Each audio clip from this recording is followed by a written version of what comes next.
What's going on, people, and welcome back to another FPL video on the channel. It has been a very long and draining international break, but finally, guys, we are back, and finally we can look ahead at my team selection for game week 8. But if we could get 100 likes on today's video, that would be absolutely fantastic, guys. But first things first, right, I want to start off by having a quick review on how we did perform in game week 7, because to be honest with you, it happened so long ago, I've almost forgot everything that happened. I'm not gonna lie, but one thing I do remember for sure is that we got another green arrow, right? Green arrows again, ole ole.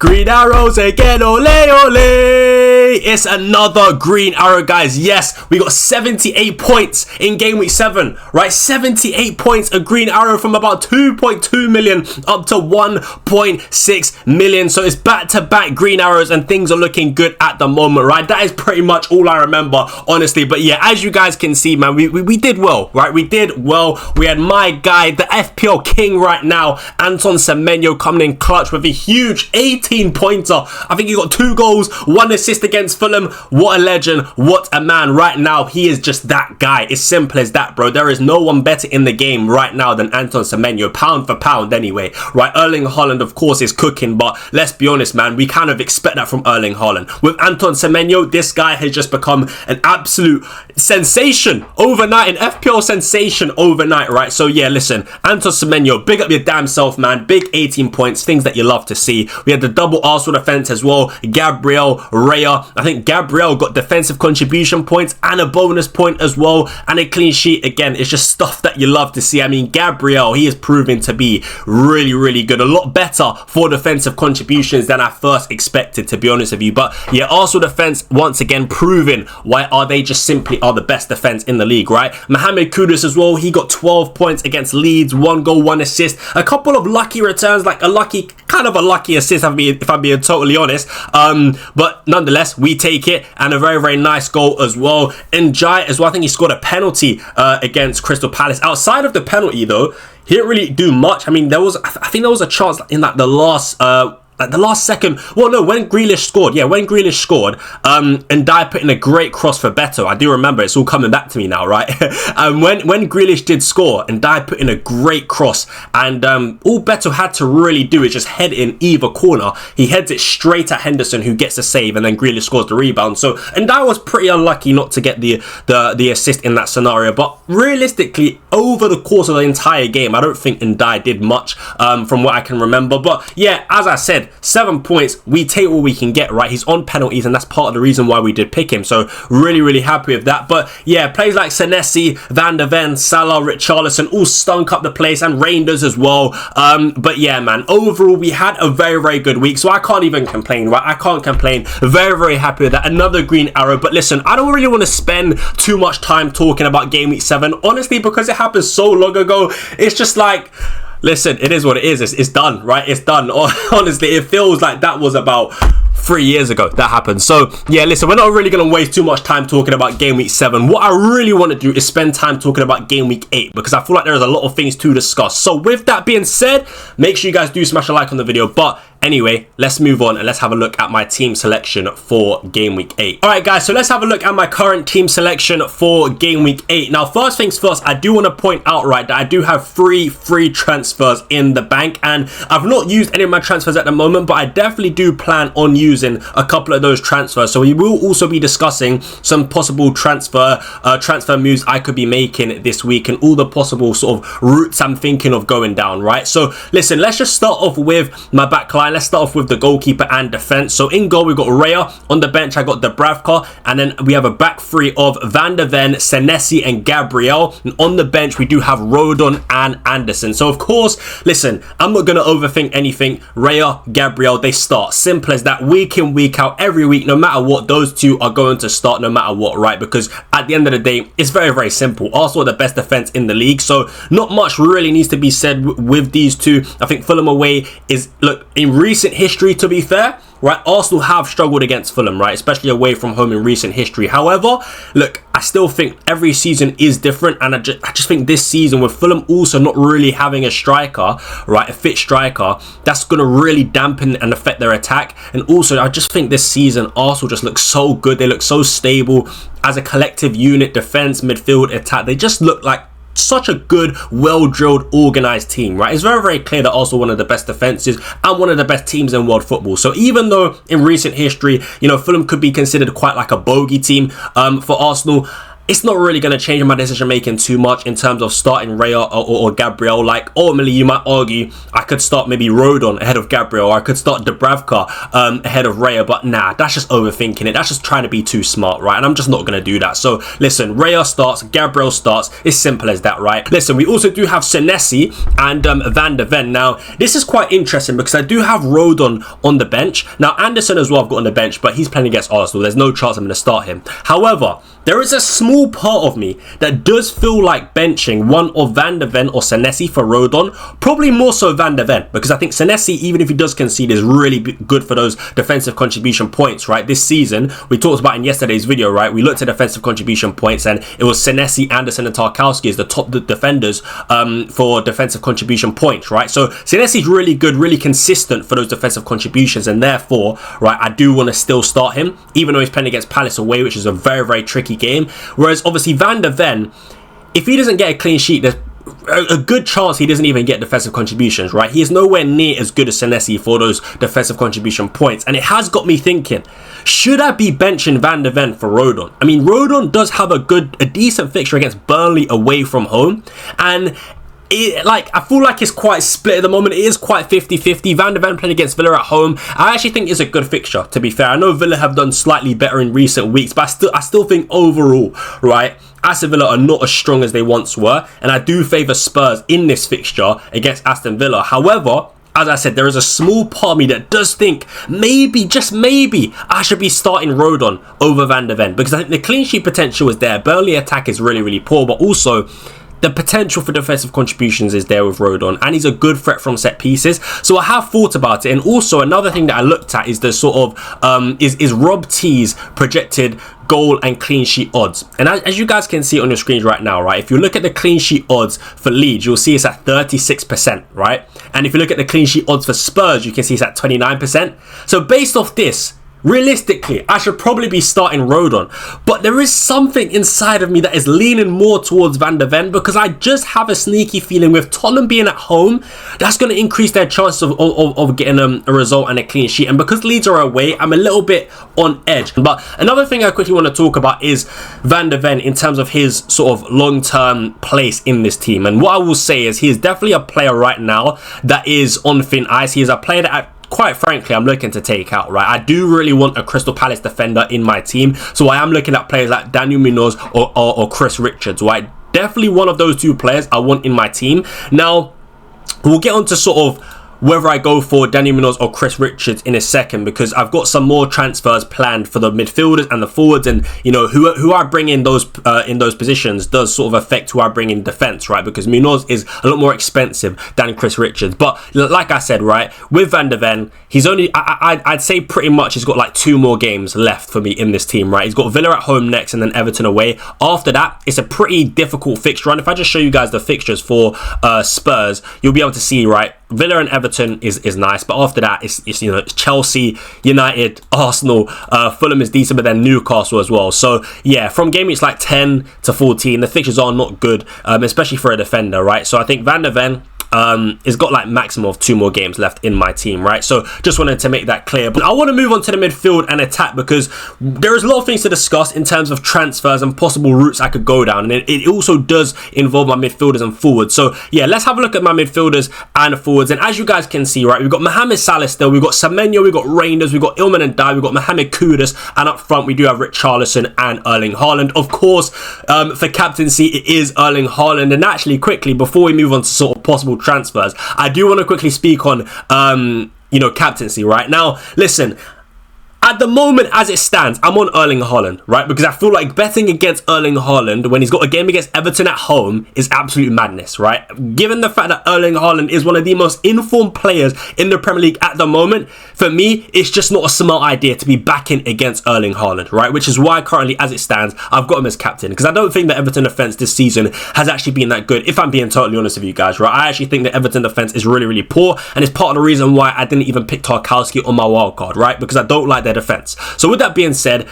Erling Haaland does have the captain's armband as it stands. But a small part of me, it's like a head versus heart situation here, guys. I'm going to be totally honest, because a small part of me does look at Mohamed Salah playing against Manchester United at home, and a small part of me does just think, why not go for it?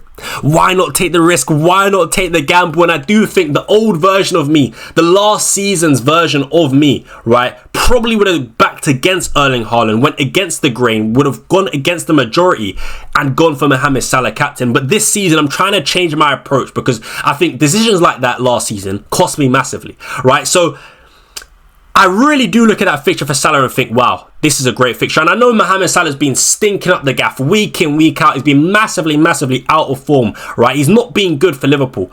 But this is a fixture that Mohamed Salah just loves to play. And his record against Manchester United, guys, is absolutely sensational. Let me read it out to you guys, right? He has 16 goals and 6 assists in 17 appearances against Manchester United. Honestly, his record is absolutely phenomenal. It is fantastic, right? And he's playing at home. He's playing at Anfield. I just feel like this is a game where Mohamed Salah really just does explode. And that's why part of me really does want to captain Mohamed Salah. But then, like I said, on the flip side, right, just Erling Haaland is just, he's just so in form. He's so in form, and I don't want to back against that robot. I don't want to back against that machine. And like I said, because I don't rate the Everton defence, I just don't feel like it's the right time to be backing against Haaland. I think if maybe Haaland was playing against a team like Newcastle, for example, I think, yeah, I'd be going for Mohamed Salah. But because the Everton defence is so weak, in my opinion, it just doesn't make sense backing against Haaland, especially because I know everyone, right, and their dog is going to be going for Erling Haaland, captain this week. So, yeah, listen,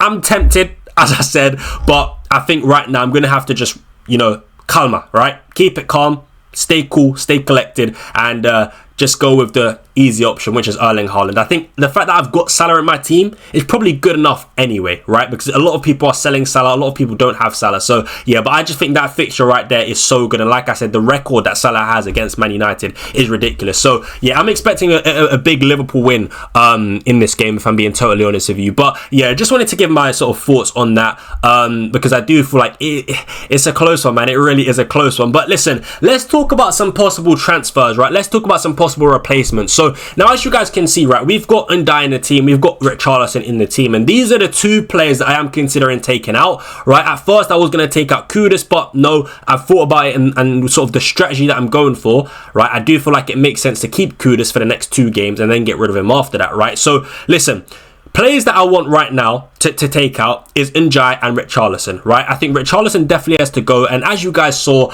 in my transfer plans video, right, the player that I want to replace Richarlison is actually João Pedro, right? So if I was to take out Richarlison for João Pedro, right, I would have to free up funds from another player in my team because I don't have enough to do it in one move, right? So therefore, I'm thinking to free up funds by taking out Ilman and Ndiaye, right? And if I was to do that, right? In fact, let me just share my screen so you guys can actually see how much I'm left with, right? And what we can play around with, right? So, yeah, if I share my screen, you guys can see here, right? If I bring in João Pedro for Richarlison, I'm left with minus 0.5, right? So when you look at my team, I feel like Ndiaye is the one that should really be getting sacrificed because the next 2 games are City away and Spurs at home. So I want to get rid of him. Now I'm thinking it's between 3. There's 3, or should I say 2 players? Sorry, right? There's 2 players that I am considering, right? And one of them is obviously Paqueta. Now, one thing I want to make clear is that the player that goes in this spot for Ndiaye, I only need for 2 games, right? Because we've got a plan, and I'll show you what my sort of I'll show you what like my mid to long term plan is with this team and why I only need this player for 2 games, right? But basically, just to keep it simple for you guys to understand, this player here that I'm picking for Ndiaye, I only need for 2 games, right? So when I look at the fixtures, I'm thinking, okay, Lucas Paqueta looks like a decent option. Brentford at home, Leeds away. Another player that I'm thinking, right, is Okafor. right? Like Okafor, when I watch Leeds, I like him as a footballer, and that's why I'm quite attracted to him as a pick for FPL, because I like him as a footballer. I like what I've seen. He looks really, really good on the eye, and I like the next two games, right? Burnley away, West Ham at home. Some very, very nice fixtures. You can't really complain with that. But the only thing is with Okafor is, as much as I do like him as a footballer, is he a good FPL pick? And I'm not too sure, because the minutes don't look great. 67, 69, 66 and 78 minutes in the last 4 games. Yes, in that time, he's actually managed to get, 2 goals, which is very, very good. But those minutes do kind of put me off. I'm not going to lie. And because it's, when you look at Paqueta and sort of what he's got, 90 minutes all the time, and on penalties, on set pieces sometimes. He's got potential for defensive contribution points as well. I just think when you look at Lucas Paqueta as a package, right? He's got more in his package. He's got more in his basket. He's got more routes to FPL points, and that's why I feel like going for someone like Paqueta is a bit more of a logical pick. So at the moment, I'm leaning more towards going for Lucas Paqueta, because I think the fixtures are there. He's on penalties, DEFCON potential, 90-minute man. It feels like it just makes sense to go for someone like Paqueta. So at the moment, I'm thinking go for João Pedro and Lucas Paqueta, right? For Richarlison and Ilman Ndiaye. Now, I've also considered some other options, like João Pedro is my favourite option, 100%. But there are some other really, really good options, right? One of them is big boy Jean-Philippe Mateta. I really, really do like him as a pick. I discussed him in yesterday's video, the transfer talk video, about why I really do like him. Now, it's probably not the best time to be bringing in Mateta now for game week 8, because the next 2 games are Bournemouth and Arsenal. But nonetheless, I still think overall, right, long term the fixtures are there, and I do like big boy Jean-Philippe Mateta. My only concern is really his minutes, because Nketiah now is fully fit, and I feel like with European football, there's always a chance for Mateta to really be subbed off early in some games. So I do like Mateta a lot, but I feel like right now I prefer João Pedro. Another option that I have considered as well is Volta Molde. So I do like Volta Molde as a pick as well. I mean, he's scoring a lot of goals. I think even during the international break as well, he scored for Germany. Volta Molde is just cooking right now, right? He's in really, really good form, and he's a player that I also do like as an option. I think the minutes are quite good, especially for the short term, because Johan Wiss is injured, but also soon Wiss will be going to AFCON as well, right? So I feel like, in terms of minutes, Volta Molde is pretty secure, pretty safe, even with European football, right? Because Newcastle don't have many striker options. So I think the fixtures are quite good for Newcastle. But the only thing I would say is, like, what is slightly putting me off Volta Molde is, I just think overall the Newcastle attack still needs some work. I don't think they're as good going forward as they once were. So that's why I'm still not super convinced by Volta Molde as a pick. I mean, I like him. Don't get me wrong, I like him. But just as an attacking team, I still have my doubts about Newcastle. I think their defence is great, right? And predominantly right now, they seem like more of a defence-first team. And for me at the moment, even though I like Volta Molde, again, I prefer João Pedro. Now, another option as well that I've considered is Gerald Bowen. I really, really like him as a pick, man. I think Gerald Bowen is a good long-term option, really. I think Gerald Bowen is a player that's fixture-proof, and I just think season in, season out, right, he's a player that does perform really, really well, and he delivers, right? He does deliver. He's a consistent FPL asset that usually does tick over really, really nicely. So I do like Gerald Bowen as well, and he's guaranteed to start, guaranteed 90 minutes, but I don't think I want to double up on West Ham attack. No, definitely not, right? I do not want to double up on the West Ham attack. So I think I like João Bowen, but right now, as I said, guys, right, there's so many good options to go for, but as I said, right now, I think João Pedro is the one for me. João Pedro is the one I want to go for. So right now, I'm thinking, bring in Paqueta, bring in João Pedro. Now, what I want to quickly do, right, is just have a look at some my sort of mid-term transfer plans, right? And I want to sort of spin back to the defence and Van de Ven and possible replacements that I was talking about, and who I go for in this midfield spot does also depend on who I bring in for Van de Ven, right? Because as I said, I'm sort of debating between Munoz and Richards. So let's just say, right, we follow the moves of taking out Ndiaye, taking out Richarlison, and we go to João Pedro, right? And we go to Lucas Paqueta for 2 games only, right? So that's how my team will look. Very, very nice. Now, in game week 9, I just roll the transfer because the team is in a very, very good spot, right? I can roll the transfer, fixtures look good. Now, in game week 10, we've got 3 free transfers, right? As you guys can see here, we got 3 free transfers. And what I want to do is, firstly, I want to bring in a a couple of Crystal Palace players, right? I think Crystal Palace have a great fixture run, and I really want to bring in Ismaila Sarr. So one non-negotiable is taking out Kudus at this point and bringing in Sarr, right? As long as Sarr's fit, that's not up for debate. He is definitely going in my team. I really, really want Ismaila Sarr, right? So that's one move that I'm going to do. Now, Paqueta's time in this team is up because the 2 games have passed, and also I need to take out Van de Ven. Now, this is where I'm saying Munoz or Richards for Van de Ven. I'm not too sure, and it depends who I go for in this midfield spot. So let's say we go for Munoz, right? Because I love Munoz. I really am a big fan of Munoz as a pick because I feel like he's got a bit of everything, right? When I talked about sort of Paqueta having a lot of things in his basket, I feel like Munoz is the same. Multiple routes to points, right? The clean sheet potential is fantastic. The DEFCON potential is pretty good, but also the attacking returns potential, goals and assists is also really good with Munoz. I feel like he's got a bit of everything, and that's why I love him as an FPL pick, and I really do want him. So if I do go for Munoz instead of Chris Richards, that would mean in midfield I'd have to go for someone around 5 million, and that at the moment would probably be someone like Garner. Honestly, you might laugh at me for that, but I actually think Garner at 5 million is not a bad shout. He's pretty good for defensive contributions, guys. He is pretty good. He's on some set pieces as well. And when I watch Everton on the eye, he actually does get quite a lot of shots off, right? He does get quite a lot of shots in some good areas. So I think at 5 million, Garner is a pretty decent pick. And you can see, right, his defensive contributions per 90 is actually quite good. 11.71, right? And he needs to hit 12, right, to get those extra points. And you can see in quite a few games, he's surpassed the threshold. So I think at that price point, James Garner is a pretty decent pick. So that's why if I go for Munoz, I'd probably go for someone like Garner. Now, if I went for Chris Richards instead of Van de Ven, I wouldn't go for Garner. I'd probably go for a player like Minte, right, at 6 million. That's another good option that I like, to be fair. I think the fixtures for Minte actually look pretty good from game week 10 onwards. You know, he's got Leeds at home, Palace always tough, but after that it's Brentford at home, then Forest, then Villa at home, then West Ham at home. Some really good long-term fixtures there for Minte, like really good. And he's a guaranteed starter, 90-minute man. So I do like Minte as a pick. So essentially, guys, what it is in game week 10, do I go for Munoz and Garner or Richards and Minte? That's something I'm weighing up, but Ismaila Sarr is a non-negotiable. Ismaila Sarr will definitely be in my team come game week 10. So yeah, I sort of just wanted to go through that, really just sort of my transfer plans with the team, because it has been, I know I did record and upload my transfer plans video, but it just feels like such a long time. Just want to fill you guys in sort of what my plans are with the team and where I want to go with the team. But yeah, they're sort of my sort of transfer plans at the moment. That's sort of what I'm thinking. But overall, I would say I'm really happy with the team, right? So